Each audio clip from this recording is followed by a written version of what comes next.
Hello and welcome to the Arsenal BiteSize Podcast. I'm, of course, FPL Nima, and I'm joined by my co-host Clayton at Clates AFC on Twitter. We're here on transfer deadline day, and we're also going to review the FA Cup defeat to Man City 1-0. So we just kind of thought we'd do this episode. We don't normally look at FA Cup, we just look at Premier League, but it just seemed like an important milestone to look at where we are a year later since we last played City at home. But yeah, Clayton, should we start with the FA Cup today? I think we spent 10 minutes on that, and then we can go to the juicy bits all around the transfers that I'm sure everyone wants to know. Yeah, sounds good. I think, obviously the kind of reason behind this was obviously, it is deadline day. We kind of anticipated we'd be busy. So it'd be good to have a chat about that. But like you said, it's a year on since we played City. I've seen a lot of differing opinions on Friday's game amongst Arsenal Twitter and stuff. So I thought it'd be quite good to kind of, jump on it. Like Nima and I haven't really spoken about the game. So I thought it'd be good to kind of just jump on. Nima gives his opinion on what he thought of the game and how he feels about exiting the cup, and I'll give mine, just kind of see what the general vibe is amongst people, really. And then obviously go on to, well, it looks like we're getting Jorginho, right? Sambi's potentially going on loan, so I'm sure there'll be a lot of differing opinions on that. So let's whiz through City and then go on to the fun stuff. Sounds good. Just a quick couple shout outs to Dream Team Professor for tuning in. Happy deadline Morning, day, mate. mate. Hope you're well. And also Mike Halpin, good to see you live this time. We missed you, Mike. It's nice that you're here. Yeah, I didn't get to meet. I was meant to meet Mike for a beer on Friday before the game, but couldn't quite manage the timing and stuff. So hopefully when he's in London, we make that work. Yeah, fingers crossed. Cool. All right. So let's just quickly pull up the lineup. I think I was a bit surprised by the lineup. I did think we'd go mainly first team. Me too. Yeah, like I think we both probably expected that the fullbacks would be rotated. So Tierney and Tomiyasu coming in for Zinchenko and White. So I had a stinker on, that Fan Hub app where you do the predicted 11. I had my worst week, I think, of the season. I basically went for our full 11, and the only change I made was Trossard for Martinelli. So I got that horribly wrong. He went. Oh, so you actually, I thought he was going to go all out. Original fullbacks, damn. Yeah, I thought he was, because it was a week to Everton, right, and it was a week before the Man United game. A week after the Man United game. Sorry, I thought. Yeah, he just kind of go for it. I thought with the signings of Trossard, and it's clear we were at the time in the market for a midfielder, I thought he's kind of looking at win every game, kind of go. I know this sounds bonkers, but in my head, I thought he's like trying to go for the treble, and just he's definitely instilling this mantra of win every bloody game. But of course, the flip side of that is you can't not play the likes of Tomiyasu, Holding, Tierney, when Vieira, when there's a chance to play them in domestic cups, right? So I got that horribly wrong. Yeah, I've just had a look. I actually managed to get 9 out of 11 on this one. I did make a cheeky last minute change. So I think my mistakes were I went for Saliba over Holding, and I went for Odegaard over Vieira. So I got both of those wrong. Wow, you did a lot better. Yeah, even like I didn't think Turner would play, and I look at hindsight, and this is where I overthink it too much. I was like, is Turner quite as good on the ball as Ramsdale? And well, he is, right? He's improving a lot. I think he's looking really good as an option, Turner. Yeah, I think he had a fantastic World Cup, so it's nice to see him get games, because I don't know what will happen when the Europa starts again, and like whether in the knockout rounds we will see Ramsdale potentially in goal, and actually like Turner, this might be one of the few games he's going to get. So perhaps it's a way of keeping them happy. I guess the way I look at it is just I give my 30-second summary of the match. It doesn't have to be 30 seconds. I think we can give ourselves 3 minutes each on this, roughly. So sounds go good. for it. I guess that gives us enough time. Yeah. So I think overall, so obviously there was 6 changes to the first team, which was a bit more than I expected. I was keen to see Trossard start, and I thought he looked very lively. He clearly took on what we were discussing on the last episode, where Ramsdale said he's come in here thinking he wants one of the front 3 spots. Like, he's not come to be a squad depth bench player. And he said, but you tell the front 3 that lads were signing this guy, they're not going to be too happy either, because I feel like it's healthy competition, which we've not had necessarily across the front 3. And I could almost tell when Martinelli came on, he also looked very good. So it's like they're kind of pushing each other on, which is great to see. So that was one thing I really enjoyed watching Trossard play. Sorry to interrupt your train of thought there, but do you remember what I said when we got Trossard, and just kind of forgetting the names on the shirts? Just look at that position. We always require an 8 or a 9 out of a 10 performance. this gives you the ability to just rotate them to maximize who you've got in that role. Because, like you say, Trossard was brilliant. Martinelli comes in; he was fantastic off the bench as well, and it raises the level, right? Exactly that. And I think we didn't have these level raisers off the bench before. Like, obviously, in the game that we saw in the league as well, we were talking about how Trossard coming on off the bench in the last, like, kind of 10, 15 minutes, he had a hand in creating that goal against United, the winner. So I do think that it's really exciting to have him here. And it's important that he is very experienced. It's almost like, I'm just not used to seeing us like buy a player who's already got experience in the Premier League, knows how to play the opposition, And can just slot in and can just slot in and go. Yeah, like I'm so used to us buying these young players and like looking at them as developmental signings, like, you know, Lokonga and Tavares, like, you know, we give them a few years, that eventually come good. Even Vieira, like, he was 30 mil, you know, similar price, and he's perhaps one for the longer term in reality. But Trossard just looked like he just looked like an Arsenal player. Like, he plays the Arsenal way, don't he? Yeah, so that was one of my big takeaways. I just loved seeing him, and I'm really happy we got him. I think he's going to be a massive part of this final half of the season.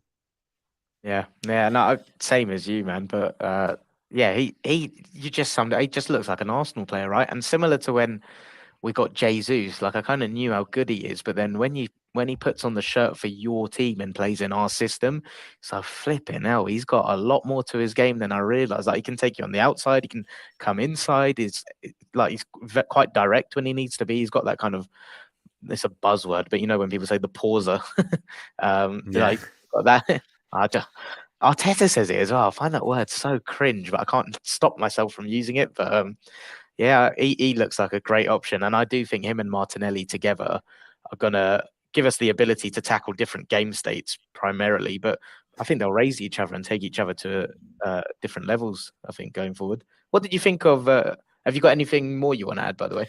I guess the only thing to say, like final bits, is it was kind of... I wasn't too happy to see Xhaka and Partey start, but then I kind of thought about it, and like with Elneny out, there didn't have a isn't choice, really. yeah, It's there clear he really wasn't doesn't a trust twist. Sambi. I think that's what one of the things I learned from this day was that I'm not sure that like Sambi is gonna have much of a future left at Arsenal. Like, obviously things can change quickly in football, and we've seen like Xhaka's redemption arc, and like sometimes players can come back from the brink, but it very much looks like, you know, people have been bidding for him on loan this January. Yeah. He might still go. We don't know by the end of today. I don't know if he's going to have that long-term Arsenal future. And it's a real shame, because when he came in, we were expecting like good things for him to be like the successor to maybe Partey's throne or The Xhaka's next throne. Yaya Toure. That was like the peak of what I thought his ceiling was. And Same. it's just a real shame. I guess the other thing was, how did you feel going towards the end? Because I'd say that if you were going to lose a game, I didn't mind losing like this. Like, it wasn't like that 5-0 psychological horror and your whole season implodes after it. We got to like experience what it's going to be like to play City in the league later this season with mainly almost their first team. Like, I understand there were some changes tactically in the goalkeeper, but overall it was pretty much that almost for me the first 11 City team, right? 9 or 10 of their strongest 11. The only arguments I'd make are the keeper as a definite, Edison in for Ortega, and like maybe Bernardo in for someone else. But that 11, that 10, other than the keeper, they've played in many Premier League games, that team. My kind of summary of it was, surprised by the amount of changes we made, because I thought, like I said, he would want to go as strong as possible to win. But you can see that, for me, the overall tactical understanding of the whole squad is becoming so aware. They're becoming so aware and drilled into them to just play on autopilot, regardless of who slots in wherever. And I thought personally, we more than held our own. Like, I'd argue we were the better team in larger periods. And then I think the game completely changed when Partey went off, and then obviously they got the goal. And I just feel like, this sounds weird because I never want Arsenal to lose, but I was not going to lose any sleep if we went out. And like you said, it wasn't a 5-0 drubbing. In my opinion, this was like, you go out in style, and it's like, no confidence is shot. I don't think there's any psychological damage or gain for City on this. If anything, this will come back to bite me. If anything, this made me more confident about playing them in the league, because I think toe-to-toe, 11v11, I didn't see much that terrifies me like I've seen in the previous City teams. And I know people like they may go on a run and this will come back to bite me, but just assessing what I saw on Friday, I did not fear much about them, to be honest. And It feels just like the away, distance between us has closed. Like, when you yeah, think away to the first away game at the Etihad last season where we got beat 5-0, it felt like we were years away from even get clawing towards their level. And suddenly, with 6 changes, like here we are at their stadium again, nearly a year and a half I later. know, And and it just feels like that chasm has been like we've built a bridge to get towards them. And I yeah, didn't think it would 100%. happen this quick. 100%. And I know I've seen a lot of differing opinions on like Tierney and in particular Holding. And my personal opinion, which seems to be very unpopular, I actually thought Holding did pretty well until the yellow. Like, yeah, I thought he I was. think he was being told to do the job. So I think he was told to stay close on Haaland, Yeah, but and it was giving me some PTSD because it reminded me of how he played against Harry Kane away at Spurs. Yeah, I get that. I just think overall, like I think a lot of people. I think if Holding didn't get a yellow, I think a lot of people are using that as the barometer to assess him. I just thought he did his job. I don't remember Haaland really getting in behind much or getting like a clear sniff. And I just okay, we know. I think this is the thing. We all know the limitations of Holding, but we still hold him to like this ridiculous standard. If you just kind of assess him for what he is, he was in there, and in my opinion, he was not detrimental to the performance of the team on No, Friday. absolutely not. Yeah, I agree. I And think one thing you have raised though that I didn't say in my summary, and I just want to add to yours and see what you think is, I do feel like there was something very telling about kind of maybe a blueprint going forwards for how to yeah, play Man 100%. City, because now we know that if we bring our first 11, what we need to do to nullify maybe De Bruyne and Haaland a bit. If you look at the game, I felt that Haaland, um, basically, it feels like the strategy or the blueprint in summary is force Haaland to be involved in City's build-up play. And Yeah, because that's then they've something got that no. he doesn't have as much in his game. So he's an Yeah, elite goal scorer, don't get me wrong, 25 goals, 20 games. But I saw a few moments where like we were pushing them so high. And his then all-round when link-up play Haaland is a had to bit. get involved, he didn't know what to do. Like I saw him just Yeah, kick the ball out for a throw-in. Like he was trying to pass to someone, he ran onto it and just turfed it out for a throw-in. And I yeah, was no, like, I oh, agree. okay. So there And is a this sit. weakness in this super machine. Yeah, and this City team don't have runners that kind of go in. But so if Haaland does drop deep and has to get involved like how Kane does, they don't have a Son anymore that kind of goes in behind and stuff. And yeah, like, I'm not saying it's like a kind of foolproof method to beat them, but my honest Oh no, opinion, of course. Like it takes yeah, 1 second for Haaland, right? One of touch. course, yeah. But my honest opinion is that from what I saw on Friday, I think we can. I think that gap has been bridged massively. And you talk about a blueprint specifically for City. I just think Arsenal have a blueprint on how they play now, and it's imposed no matter where we go, no matter who's in there.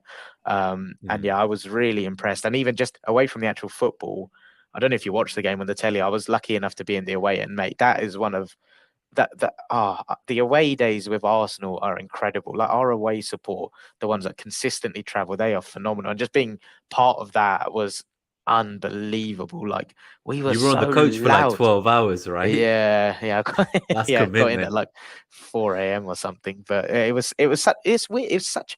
I I could felt hear it on TV. Like I actually didn't yeah. hear like at one point I heard like a City fan, I think, close to my going like, "Come Oh, on, Haaland," and that was about the it. And then City the rest of fans the were game, I could just embarrassing, hear man. you guys. All It I was could hear was so the bad. Super Mikel Arteta song. Like, Yeah, like it was all I brilliant. hear was Arsenal fans, man. Like we went to their Yeah. stadium, and I know they're not known for their support, of course, but like we It definitely was took the atmosphere there. oh, 100%. And I guess just to kind of summarize my part, Friday for me was we rotated half of our team and showed we can go toe to toe with their best. So that fills me with confidence. And in a weird way, like I think a lot of this is because of being there and the day and the atmosphere. I just felt Mm. proud. Like I feel like we are on a clear trajectory. It's like it's clear we're not going away anywhere over the next few years, no matter what happens. And I'd just say strap in, be excited, to be honest. But for me, to just summarize my feelings, I don't care that we went out of the FA Cup. And I think if there is a way to go out, it's like the way we played. We stuck to our principles. We played. We rotated half of our goddamn team and we went up against one of the best and strongest in England and more than held our own. So I'm calm. Yeah, I think one thing I would say is towards the end, I just want your opinion on this. like obviously I want Arsenal to win every game. So like I would have liked to win, but as you say, the way we lost, if there was a loss I could stomach, this was it. As we got to the final 5 minutes and the likes of Odegaard had come on, Zinchenko come on, I was a bit like, you know what? Like I really don't want us to equalize. Like, yeah, I want us to win, but I don't want us Okay, to so I play a wasn't like that. replay. I was gonna say you So were there, so it must have been you probably wanted the equalizer because then we could say, okay, we'll take them back to our home ground, we'll slap them there or something. But I you're was a like bit like, I the don't really extra want to fixture, right? replay. Okay, Yeah, I that's was like, interesting. oh Yeah. shit, that extra fixture. Then we have to play them 4 times this season. If we then win that, then there's 4 more games to the final. I was like, you know what? Interesting. Let Man City go the whole way. I'm happy. Let them get to the final. Let them play 4 extra fixtures. We need that breather so we can focus on the league. Like I think a treble. I would have loved the idea of a treble, as you say. But I think I knew deep down it was unrealistic firing on all fronts with this squad. Yeah. And we'll talk about the window in a second now. But I do think that maybe with Europa and the Prem, I think those are 2 where we can perhaps focus on, and it won't be as detrimental as if we had 4 extra FA Cup fixtures. It's a shame for some of these squad players. Obviously, it means they're not going to get as many minutes. And I think we they saw will what in the happened Europa last year. though. I think over the Hopefully course of 2 they will, legs, yeah, hopefully. I think 2 legs is a game changer rather than like the individual group games, because over the course of 2 legs, the state of the tie fluctuates so much. So that's true. Yeah, I think there'll be a lot of opportunities for them. But yeah, that's so interesting, your perspective on that. Like mine was, I don't know if it's because I was there. Like, so mine was going into the game. Don't get me wrong, I wanted to win, but it was a thing where if we lost, I wasn't going to lose any sleep. And then as the game was going on, and you're just getting, I was like, no, we can fucking do this. But yeah, but with hindsight, yeah, I don't care, and I think I'm happy the way we played. I think we gave a very good account of ourselves, and it's filled me with more confidence on where we're heading and where they may have limitations that people didn't think so before. Yeah, so I think that's a good wrap up of the City game. Why don't we we'll remove these slides and we'll go to the talking heads version and we'll just talk about I don't think deadline we've day. ever done this, have we? Just the 2 of us. Yeah, just a couple more shout outs as well. So we've got Pontus Johansson tuned in live. Good to see you, mate. And Tommy Gunn as well is here. And he's been looking forward to this deadline day. So he just talks about Jorginho, which I'm sure we're going to go straight into. He says, do you want to read it out? Him. Yeah, straight into it. So for the podcast listeners, so Arteta likes Jorginho. I'm happy we've signed the backup for Partey. Decent window, all things considered. The title charge continues. So yeah, I guess I totally agree. The title charge does continue. I think there was a lot of negativity, maybe PTSD from the likes of Willian and Czech and other signings. I think for me, it all came down to the length of the contract. So seeing a 1.5-year contract with an option for a year, I do feel a bit more relieved that we're not getting a 31-year-old Jorginho on a 3 to 4 year contract, 150k a week or something. So I also happy. So seeing the length of the contract made me happier. I do also seem to remember about 2 years ago, Arteta was interested in Jorginho even back then. Yeah. So like he clearly he's pushed for this player. And Pep tried at City, I believe, as well, while Arteta was the assistant there. So now I know he has his limitations. Go on. Just before we get into justification, just straight question: are you happy with it or not? Yeah, I am. So I've seen people say if you have the choice. So I'll say it this way: I've been given a very polarizing option. People have told me would you take Jorginho or would you take no one? And I'm seeing people in polls vote no one. And I think I wouldn't take no one.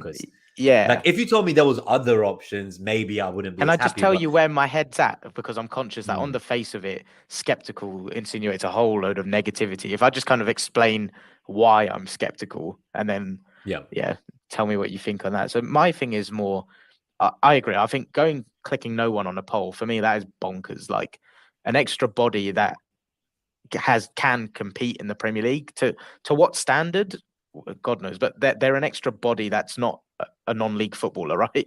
So the bar is on the floor there. But why I'm skeptical is I think the pros of the deal, like you said, 1.5-year deal, it's low risk, low fee. I think he'll do it. I think he'll play in the Europa League games and be able to free up Partey.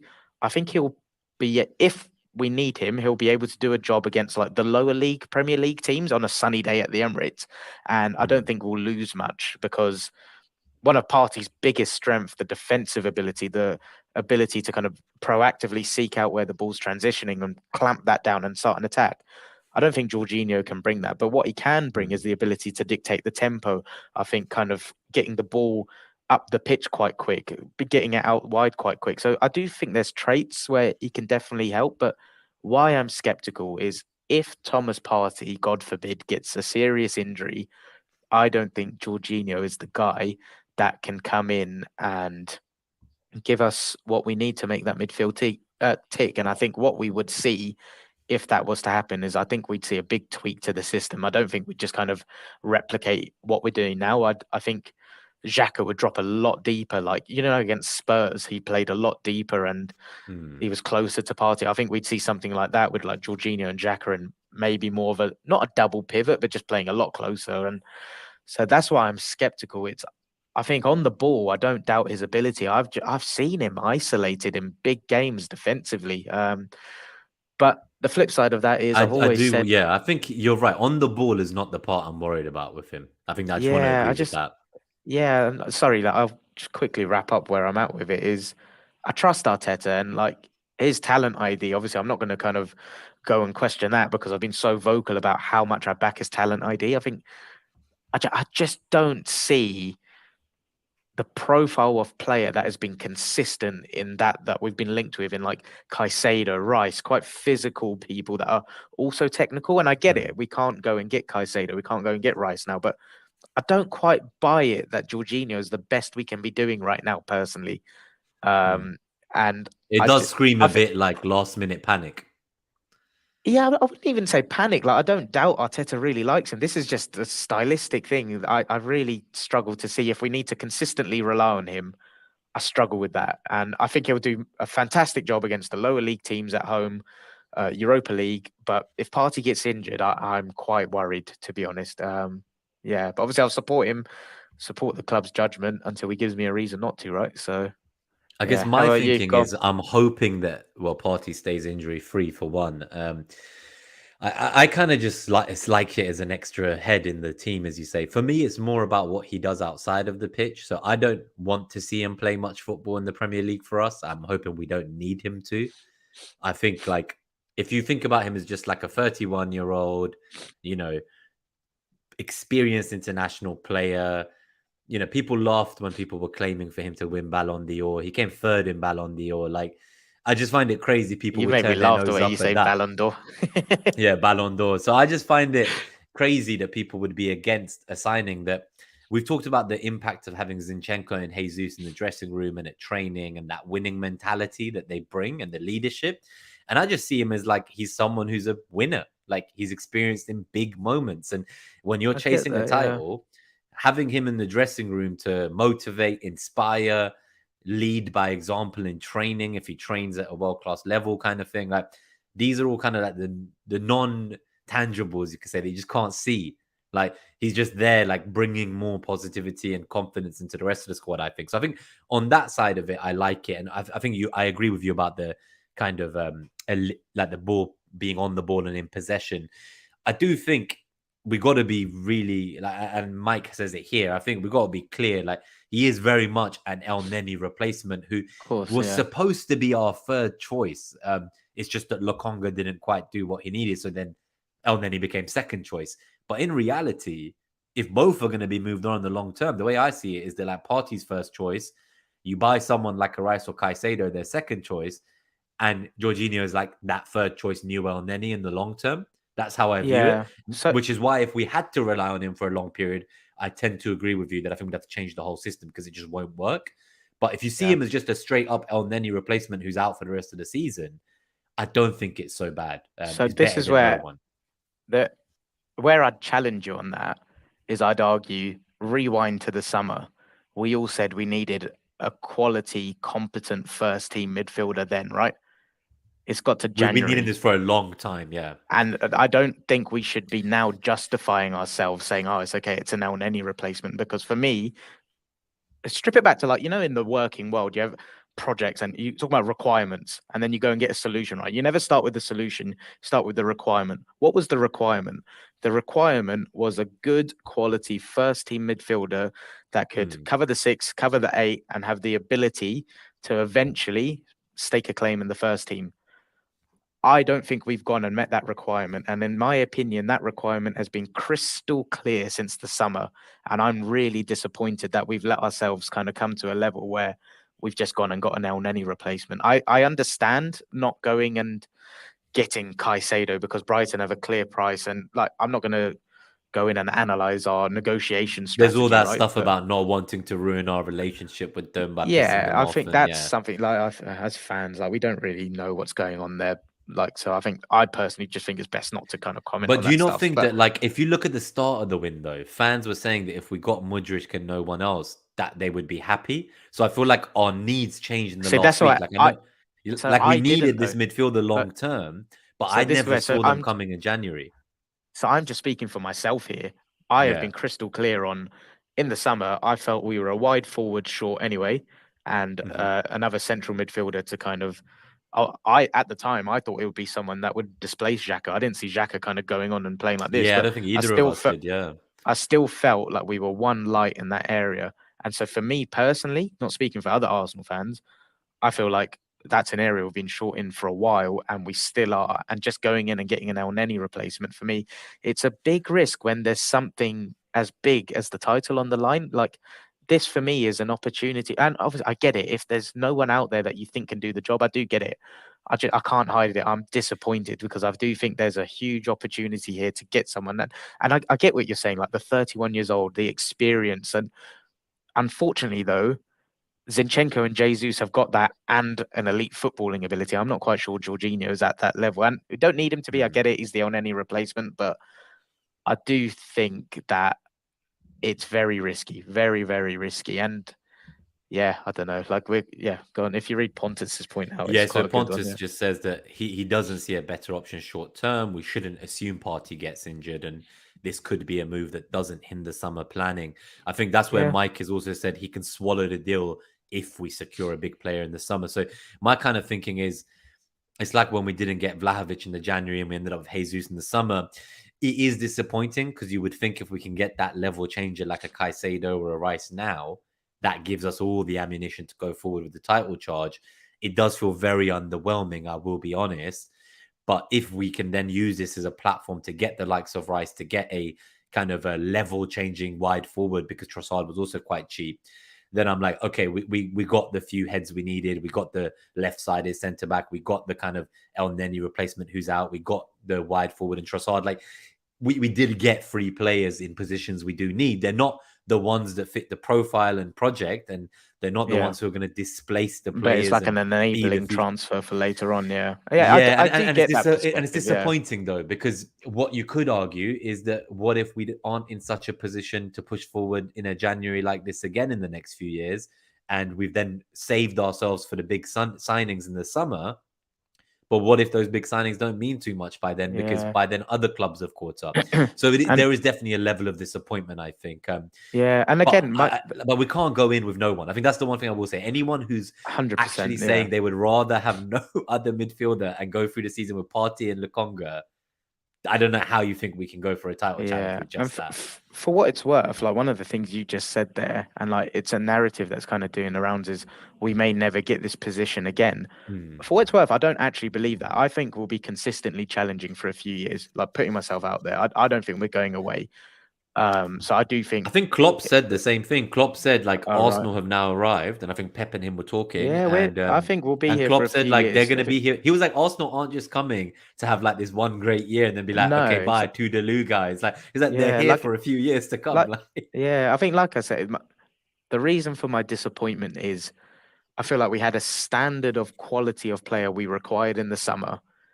We required that same standard in January, and I just feel like we've settled personally. And I get it; it could hmm, be an enabling transfer for something bigger in the summer, but I just feel like it's a need that was apparent in the summer that we didn't go and do. It's a need that, for me personally, was apparent and needed in January that we've not gone and done, and now it just looks like it's a little stopgap. And I think we could have done better. And like, I disagree on we couldn't have done better in the short term. I think, you know what I always say about transfers, there are infinite amount of players out there that we do not know. Like you look at Kiwi or coming out of nowhere. There are players out there that can fit a profile and fit a system much more than people think. And I just think Jorginho for me has glaring weaknesses that could get exposed for me personally. And that worries me if we have to rely on him. That's all. I think that's the thing. I'm just hoping that we will not need to rely on him in the long Of term and course. that it would just Yeah. be depth. I So want to see him as a Europa starter. Maybe you sub on if a game's 3-0 up in the 70th minute, you take Partey off to protect him. Like, of I'm course, hoping yeah. it's more of that kind of situation, and we're not going to have to rely on him to start like 8 games in a row at the end of the Premier League season. That would be a huge worry for me. The flip But it would be if side it on was El Neni too, right? Like, if El Neni was yeah, fit and he was the one starting, I'd be still bricking it that it's him over exactly. Partey. And that's where like the flip side of my skepticism is if it only comes from if Partey gets injured. So if Partey doesn't get injured and stays injury free, and Pontus is right, you shouldn't kind of proactively think someone will get injured. You can't plan for life and football that way. But if he doesn't get injured, I think Jorginho will be good in the Europa League. And like I said, the lower league teams at home, I think you just said a great point, which I've talked about game states so often. I think if we're 3-0 up, we can bring him on and def by 200,000 passes and stuff. So for me, a lot of the success of this transfer, ironically, depends on the fitness of Partey. On the fitness of Partey, it does, doesn't it? I just want to pull up this funny comment, and then we'll talk about maybe the other 2 signings and how we see the rest of the deadline day panning out. I think we could have a little convo on Sambi as well, actually, because you mentioned him a bit I earlier. want to talk about him because there was talks about him leaving. I don't think his long-term career is done if he gets a good loan, personally. Yeah, I feel like if he can get a year on loan, and he can, there was talks about maybe even Crystal Palace looking at him at the moment. Yeah, if you just get seen that before we went on air. Just spend some time, get accustomed to like the kind of the league. That would be ideal if it's a Premier League loan, but I don't know if there will be. And just let him figure out that defensive awareness that I think. So I think on the ball, his confidence back as well, right? Yeah. So I have no issues with Sambi on the ball. I think he's got techers, but we saw in that City game, like just out of possession, like his defensive awareness is so suspect. It's just like he's clearly been told where to be and what to do by Arteta, but Odegaard was shouting at him, and like we don't see that often. So clearly he was not impressed. I do really feel for him, man. Like that is such a hard role to grasp, and especially defensively, like that is such a hard thing to be able to get your head around. And like we saw Partey, it took Partey a long time to kind of eventually transition months to settle into that role, and he's an experienced international when he came. Exactly. So yeah, my ideal, to be honest, is twofold. I think it's send Partey on, don't send Partey on loan. Send Sambi on loan for the rest of the, well, to be honest, I would keep Sambi for the Europa League personally and free up minutes. But if he's to go, get him a nice loan. And then I would again loan him next year. And the one place I want him to go is Vincent Kompany's Burnley, because they play football. He loves him. I think he'll kind of get that arm around the shoulder. And why I see it twofold is, one is we're either getting back a player that can contribute, or the second is we protect and increase his value, and then we can actually make a sell. If we sold him now, we'd get nothing. So that's what I think. Yeah, I agree. If he does well on loan, you never know, right? Like never write that players door off. Could open, right? Football can change overnight. But yeah, let's. I just want to pull up this comment. Good to see Thunder Road here as well. Thanks for tuning in, mate. I just thought this was funny, and I did want to kind of embrace it for a second because Arteta did also like Willian. He says exactly. Yeah. I think Pontus does make the point that Willian was meant to be a starter, and he was told that we want to compete in the Champions League within 3 years. Which at the time it was really funny, but like. He was just a year off pretty much, right? He was, obviously had we managed to get top 4 last year, I wouldn't be too shocked if the team currently, if they were in the Champions League this season, I think they do pretty well. So I said that last week, right? Like we'd go far. We would, yeah. I mean, let's not get ahead of ourselves, but yeah, I think we all know deep down how good the potential of this team is. And then just to pull up a couple more comments here. So we've got, if El Neni didn't get hurt, I'm not convinced we would have even pulled the trigger. So I think that's totally true. Same. Mike says he trusts Jorginho in an away game at Anfield to close the last 20 minutes over Sambi. Shout out to Jen of the Army as well, who's here tuned in live, saying Jorginho is better than Sambi and better than nothing this window. And that's what we need in midfield, which I think is totally true. And I think this is quite interesting because William says he loves the Jorginho signing and Arteta's seal of approval should be enough. So I think it's interesting to get different takes. It feels like everyone's in a different place with this. And I think the people who are assuming Partey will get injured are less happy with the signing. And then people who are like optimistic he won't get injured but I don't know, are much happier with the signing. I want to throw the nuance in there because I probably fall into that bucket, right? Of I'm worried if Partey gets injured, but my thing is more just keeps coming back to. I feel like we've all forgotten. We were all saying in the summer we needed a good quality central midfielder, and we've all just kind of made peace with that. That's not happened, and yeah, I don't know. I don't think we should personally be settling for, oh, it's okay, we've got an El Neni replacement when something as big as this is on the line, personally. It is definitely disappointing in a way. So I guess my loaded question is: do you think that's us done for the window? Do you see Yes. anyone else coming in? Do you see No, I think that's anyone it. going out? Obviously, we've seen Just Marquinhos, the Sambi. official But announcement that yeah, he's I gone think to that's a really good Norwich. loan, you know. I think that's a really good loan for him. I think top tier championship team gets consistent minutes, hopefully. Yeah, I really like that move for him. Hope he plays regularly and let's see what he's made of. And other than that, I just think Sambi on loan somewhere might happen. Like I saw the Palace thing was very early talk supposedly, so I don't know how long that Yeah, will I'm not take to sure if Sambi's materialize. But gonna go. Like, I think what maybe do the you think? Do theory you think a was loan's good for him or keep him around for Europa? that's the thing. If we're saying we're already light in midfield, I don't see why we would loan him out, even if we don't think he's quite the guy we need for the second half of the season. Maybe he just needs time out of the spotlight. Actually, saying that, he's been very hot and cold because he doesn't get regular minutes, right? It's what Eddie used to say in his Yeah, interview that exactly. give Yeah. me a run of games. So I think for the long term, I would rather he went on loan right away from now to begin spending like another 18 months on loan, see if we can salvage something there. However, for the sake of like a title challenge, like we talk about if Partey gets injured, is Jorginho enough? What if they both get injured and we got rid of him?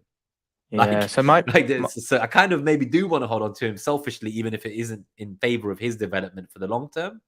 yeah, that's basically where I'm at. Like, it's definitely selfish. Like, it's not right for his development, but I think he could play a role. You know, when I said like the game state of a Europa tie over two legs fluctuates so much, there will be multiple game states where Sambi can do a job, right? Like, we may be comfortable. It may be certain opposition where we don't need too much, and his role is an enabling role, similar to Jorginho, where it frees up the others. And I just think the midfield's like the 6 and 8 as a group. El Neni's injured, right? So it's going to be Partey, Jorginho, Xhaka, Odegaard, Vieira. That's 5 for 3. Like Smith Rowe, Mm, if and when he's healthy, can contribute. maybe go there as well. Yeah. I feel like it's a little bit of a risk. It's the best thing for his career and development, and obviously, we wouldn't trust Sambi in the Premier League anyway. I can't help this feeling that he could help free up others by contributing in the Europa League personally. But that's a very selfish perspective. Yeah, no, fair enough. I just want to shout out to Haroon Maruf as well for tuning in live. Thank you. And he just says Sambi's not yet matured yet, and we're obviously a bit short in the midfield. And that he also agrees that Jorginho is a good signing in the sense that he's accustomed to the Premier League, like he knows it. I think part of me questions when we made the kind of the signings like Willian. Obviously, like the team was in a very different place, and I think maybe Of course, bringing in yeah. like an experienced Premier League player then was like we call it like a plaster, right? Like instead of Yeah, actually fixing the problem, you kind of just put a plaster on it and it's just going to be temporary and temperamental and you're still going to have to 100%. fix it eventually.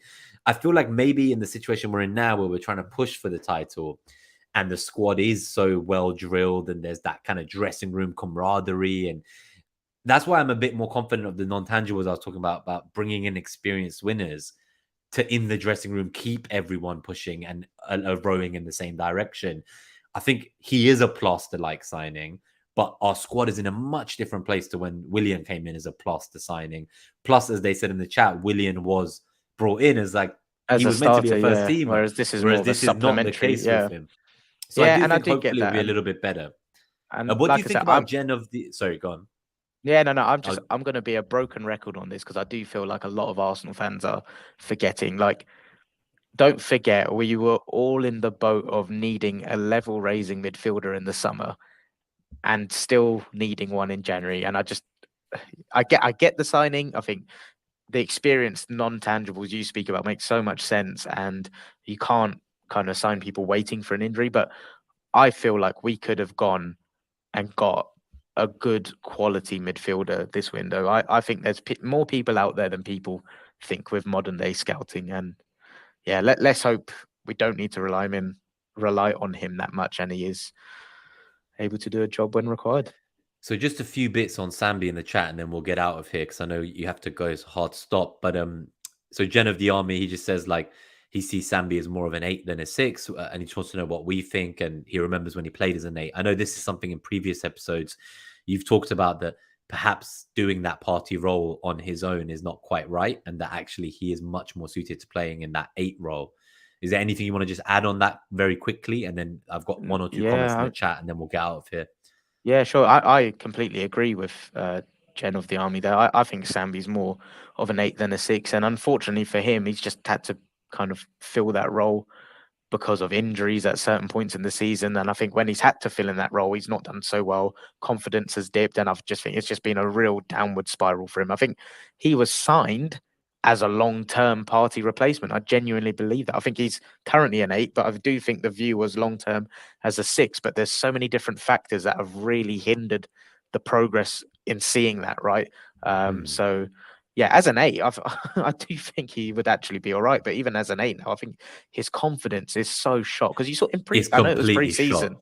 Yeah, I know it was just pre-season, but he was doing well. And Gen of the Army's right. He scored a goal last year. I think it was the final game against Everton. He came on, looked really good. It's just football changes so quickly. So he just needs some love. He needs to build himself up again, and let's take it from there. But I agree. I think he's more of an 8 than a 6 now. But I do think when we bought him, the long-term plan was to have him as a long-term 6. And then just a shout out to Terence as well. Shalom. Well, Good to see Terence shalom. tune in live. We got Dowdy Mamani Ondingo. Sorry if I pronounced that wrong. So he just says that, Jorginho's a machine, experienced winning the UCL, and he's a leader. So I agree. I really like him as well. I understand we wanted a level raiser and it's not come. So there is a level of disappointment, but I'm still happy to get him in then kind of absolutely end up with better no than no one. one. Yeah. So, I do agree. Tommy Gunn, good to see you again. So he just talks about that if Sambi does stay, like he's a bit worried about like how many minutes will he actually get, because like maybe that's not the right thing. So I think Terence was talking about sending him to Burnley to be fathered by company, which you mentioned. So I think that's definitely a big one. That would be perfect. And for what it's worth, I completely agree with Tommy. Like, that's the thing I was saying, right? It's completely selfish wanting to keep Sambi around. I get it's not the best thing for his development. We just want him for numbers, but just like the reality just a body, is he needs to go play minutes. Yeah. I think just a few other bits. Who else do we have here? Oh, thank you, Mike, as well. I've not said this yet, but we're 42 minutes in. And if you've enjoyed the episode, you find it entertaining, please do drop the stream a like if you can. That'd be really appreciated. We don't really plug it at all, so just do it for the love of the game. And then I'm just having a look. Yeah, I think the Palace deal, I'm not sure it can be materialized. I don't think there's... Okay. What's the latest? I'm not on Twitter at the minute, so I feel like I'm missing out on like every bit of news. We'll have a lot of notifications on. I'm just seeing if anything else has come out. No, I'm just seeing stuff about our good old friend Gundozi. Marseille have no intention of letting him go today. Okay. Just seeing if anything big has come out. No, nothing big. Last time we were on stream, Kivio signed, and this time 1 hour before we went on stream, I see the here we go for Jorginho. Yeah. Do you think we're done then, Jorginho, and that's it, or do you think any surprise rabbit out of the hat? I don't think that right back we wanted, Fresneda. That does not look like it's happening. No, I forgot about that. That just kind of died down, right?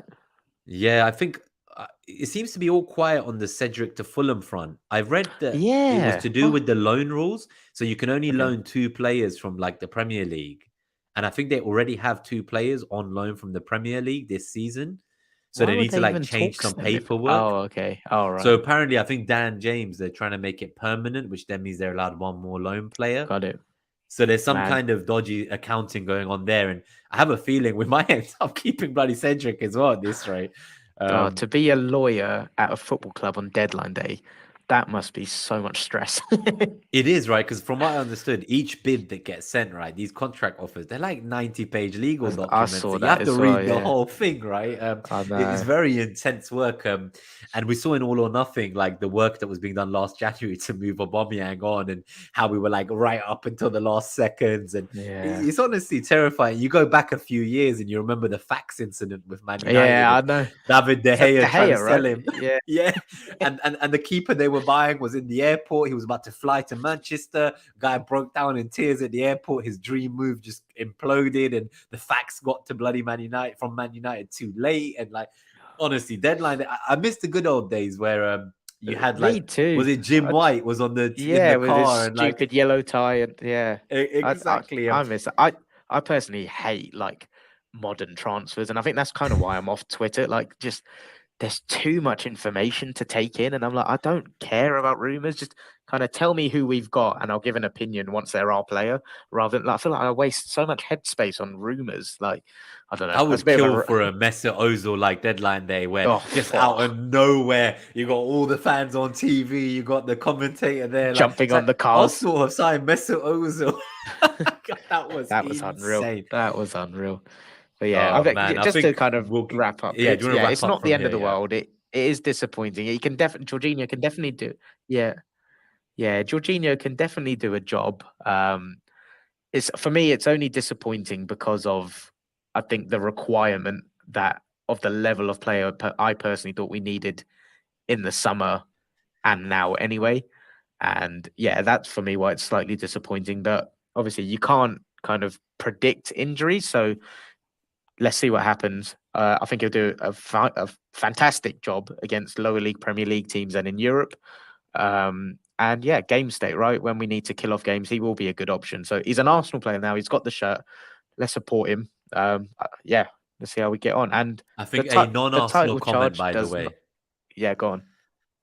I think this is quite a funny one, so we just got to make sure we cover this before we say bye. Because I know once you wrap up, we're gonna just get straight out of here. So, Terence was just asking about our backgrounds. Obviously, I've got the bike in the background. You've got your whiteboard, doing some maths homework. I'm doing some maths homework there, Clayton.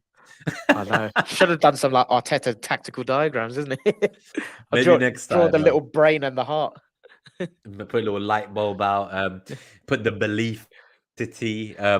Yeah, no, the exercise is not going so well. I'll be honest. I think I should have invested in a cycle, not an air bike. It's a lot more intense and probably more suited to HIIT workouts than actual Good. long Get your arse cardio. in gear. Get on it.